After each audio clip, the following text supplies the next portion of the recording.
તો રાજકોટમાં ક્રિકેટ રમતા રમતા એક કિશોરનું મોત નીપજ્યું। 14 વર્ષીય કિશોર ક્રિકેટ રમતી વખતે ઢળી પડ્યો હતો। કિશોરના મૃતદેહને પોસ્ટમોર્ટમ માટે લઈ જવાયો છે। પોસ્ટમોર્ટમ બાદ જ તેના મોતનું સાચું કારણ જાણવા મળશે। રાજકોટના વાવડીમાં શેરીમાં રમતા રમતા બાળક ઢળી પડ્યો। 14 વર્ષનું જે કિશોર હતો તે ક્રિકેટ રમતા રમતા એકાએક જ તેનું મોત નીપજ્યું।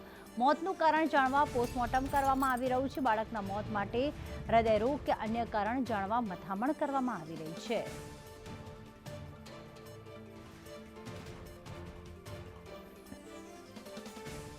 કિશોરના મૃતદેહને પોસ્ટમોર્ટમ માટે લઈ જવાયો છે। પોસ્ટમોર્ટમ બાદ જ તેના મોતનું સાચું કારણ જાણવા મળશે। રાજકોટના વાવડીમાં શેરીમાં રમતા રમતા બાળક ઢળી પડ્યો। 14 વર્ષનું જે કિશોર હતો તે ક્રિકેટ રમતા રમતા એકાએક જ તેનું મોત નીપજ્યું। મોતનું કારણ જાણવા પોસ્ટમોર્ટમ કરવામાં આવી રહ્યું છે। બાળકના મોત માટે હૃદયરોગ કે અન્ય કારણ જાણવા મથામણ કરવામાં આવી રહી છે।